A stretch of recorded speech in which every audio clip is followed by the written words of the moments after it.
सभी का स्वागत है। मैं डॉक्टर एम सिंह और सभी को मेरा स्नेहपूर्ण नमस्कार। यह सत्र एक ऐसी श्रृंखला का चौथा हिस्सा है जिसे यह समझने में आपकी मदद करने के लिए तैयार किया गया है कि अनिद्रा यानी इंसोम्निया क्यों होती है, यह अक्सर अपने आप क्यों दूर नहीं होती है और सबसे महत्वपूर्ण बात यह है कि कैसे आपकी अपनी आदतें, व्यवहार, वातावरण और संवर्धन इसे बनाए रख सकती हैं। क्या आप कभी पूरी तरह थक गए हैं, फिर भी जैसे ही आपका सिर तकिए से टकराता है, आपका दिमाग दौड़ने लगता है? यह निराशाजनक थका हुआ लेकिन सक्रिय अनुभव अक्सर अत्यधिक उत्तेजना यानी कि हाइपर अराउजल नामक स्थिति के कारण होता है। इसे अपने शरीर की आंतरिक लड़ाई या उड्डान प्रणाली के चालू स्थिति में फंस जाने के रूप में सोचें। हालांकि आप जानबूझकर आराम करना चाहते हैं, आपका तंत्रिका तंत्र उच्च सतर्कता पर रहता है, तनाव या उत्तेजना के लिए स्कैन करता रहता है। अति सक्रियता हाइपर अराउजल नींद में एक शारीरिक बाधा उत्पन्न करता है जिससे ऐसा लगता है कि आपका मस्तिष्क बस बंद होने से इनकार कर देता है। यह समझकर कि यह एक जैविक प्रतिक्रिया है, न कि एक व्यक्तिगत असफलता, हम नींद की चुनौतियों का सामना करने के लिए दिमाग और शरीर को शांत करने के सही उपकरणों के साथ बेहतर तरीके से कर सकते हैं। आज के सत्र में हम यह जानेंगे कि यह अवधारणा आपकी नींद को कैसे प्रभावित करती है और सबसे महत्वपूर्ण, आप कैसे इस आंतरिक तीव्रता को कम करना शुरू कर सकते हैं ताकि आप अंततः वह गहरी पुनर्स्थापित नींद प्राप्त कर सकें जिसकी आपको आवश्यकता है। अति सक्रियता यानी कि हाइपर अराउजल का मतलब है कि आपका मस्तिष्क और शरीर उस समय भी उच्च सतर्कता की स्थिति में बने रहते हैं जब उन्हें रात के लिए शांत और आराम की स्थिति में जाना चाहिए। आपके तंत्रिका तंत्र के शांत विश्रामपूर्ण गियर में जाने के बजाय यह सक्रिय मोड में अटका रहता है, तनाव या उत्तेजना की तलाश करता रहता है। यह शारीरिक रेविंग यानी कि जो स्थिति है सोने में या रात भर सोए रहने में अत्यंत कठिन बना देती है, भले ही आप शारीरिक रूप से थके हुए हों। यह समझकर कि अति सक्रियता हाइपर अराउजल एक जैविक प्रतिक्रिया है जिसमें आपका आंतरिक इंजन पार्क करने के लिए तुरंत बहुत तेजी से चल रहा है, प्रभावी तरीकों को खोजने की दिशा में कदम बढ़ा सकते हैं जिससे हमारे शरीर को संकेत मिले कि वास्तव में आराम करना सुरक्षित है।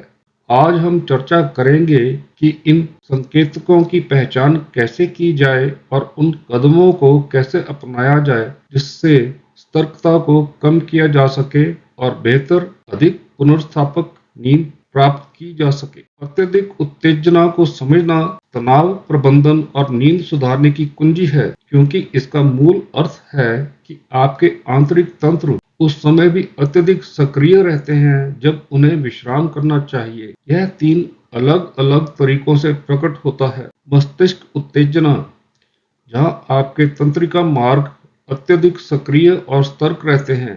मानसिक उत्तेजना, जिसे तेज दौड़ता हुआ मन दर्शाता है, जो योजना बनाने, चिंतित होने या बार बार सोचने से नहीं रुकता। और शारीरिक उत्तेजना, जो शारीरिक तनाव, बेचैनी या लगातार सावधान रहने की असुविधाजनक भावना के रूप में प्रकट होती है। ये तीनों कारक मिलकर एक ऐसे शारीरिक और मानसिक तत्परता की स्थिति पैदा करते हैं जो आराम करना कठिन बना देती है। यह पहचान कर कि आपकी उत्तेजना मुख्य रूप से आपके विचारों में है, आपके शारीरिक संवेदनाओं में है या मस्तिष्क शांति की सामान्य कमी में है, आप उस तीव्रता को कम करने और शांति की भावना को पुनः प्राप्त करने के लिए आवश्यक उपकरणों की बेहतर पहचान कर सकते हैं। मन और शरीर दोनों को लक्षित करने वाले विश्राम तकनीकों को CBTI सेशंस द्वारा पालन करें। अक्सर आपके सिस्टम को यह संकेत देने का सबसे प्रभावी तरीका होता है कि अंततः इसे पावर डाउन करने के लिए सुरक्षित है। सीखना हमारे मस्तिष्क को मजबूत बनाता है। जब हम सीखते हैं तो 3 महत्वपूर्ण चीजें होती हैं। हमारा मस्तिष्क हमें चीज़ों को बेहतर ढंग से देखने और सुनने में मदद करता है, यानी संवेदी संसाधनों में वृद्धि। हमारा मस्तिष्क तेजी से और अच्छी तरह से सोचता और सीखता है, यानी सूचना संसाधन में वृद्धि। हमारा मस्तिष्क हमने जो सीखा है उसे लंबे समय तक याद रखता है, यानी दीर्घकालिक स्मृति में वृद्धि। जब अत्यधिक उत्तेजना मौजूद होती है तो मस्तिष्क जानकारी को अधिक तीव्रता से संसाधित यानी कि प्रोसेस करता है। ध्वनियाँ, विचार और संवेदनाएं अधिक मजबूत और अनदेखा करना कठिन लगते हैं। मस्तिष्क यादें भी अधिक सक्रिय रूप से संग्रहित कर सकता है, जो रात में विचारों को बार बार सोचने के लिए रख सकता है। जब हम अत्यधिक उत्तेजना की बात करते हैं, हम एक ऐसी स्थिति का वर्णन कर रहे हैं जहां आपके शरीर की आंतरिक सतर्कता प्रणाली हमेशा चालू स्थिति में रह जाती है, जिससे आपके आसपास की चीजों के प्रति संवेदनशीलता बहुत बढ़ जाती है।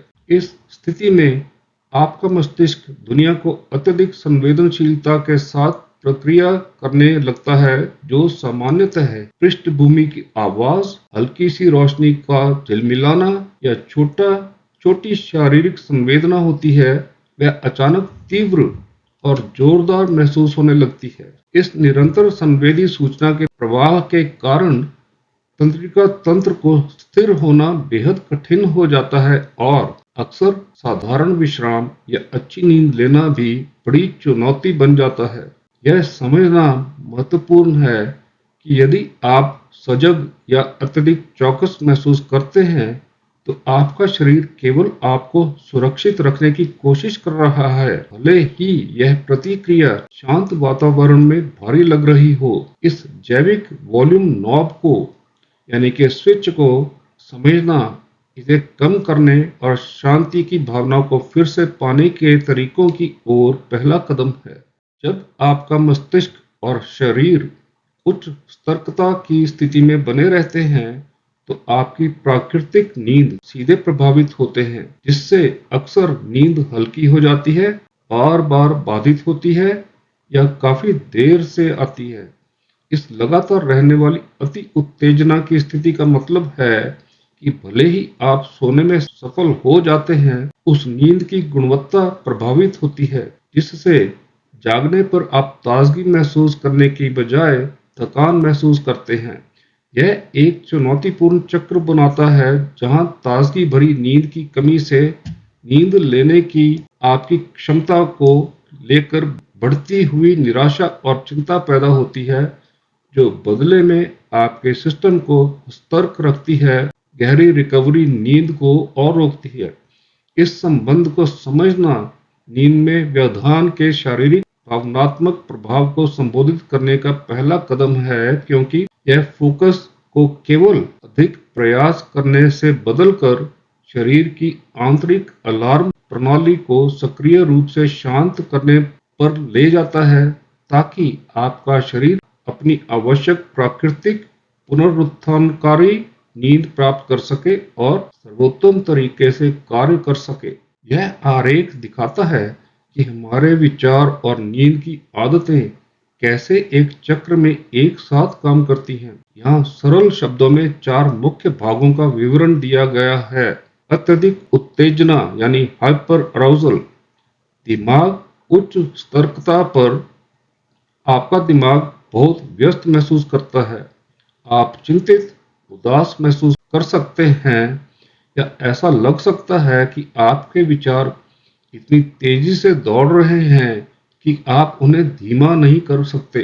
जटिल विचार यानी डिस्फंक्शनल कॉग्निशंस। आप नींद के बारे में गलत विचार शुरू कर देते हैं। आप सोने की चिंता ज्यादा करने लगते हैं, जो वास्तव में सोने में और कठिनाई पैदा करता है।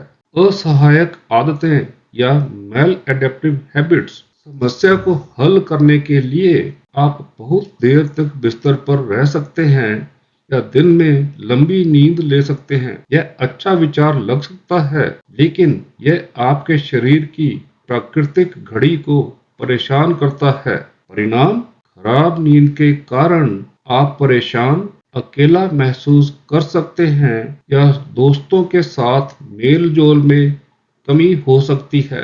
यह आपको तनावग्रस्त बनाता है और पूरा चक्र फिर से शुरू हो जाता है। इस चक्र को तोड़ने के लिए अपने दिमाग को आराम देना और हर दिन एक एक स्थिर नींद का कार्यक्रम बनाए रखना मदद करता है। अनिद्रा पर काबू पाना ज्यादा प्रयास करने के बारे में नहीं है। असल में जबरदस्ती प्रयास अक्सर समस्या को और बढ़ा देता है। इसकी बजाय ध्यान इस बात पर होना चाहिए कि कैसे तंत्रिका तंत्र को सक्रिय रूप से शांत किया जा सके। इस आंतरिक तीव्रता को कम करने की तकनीकों का उपयोग करें। हम शरीर को संकेत देते हैं कि आराम करना सुरक्षित है।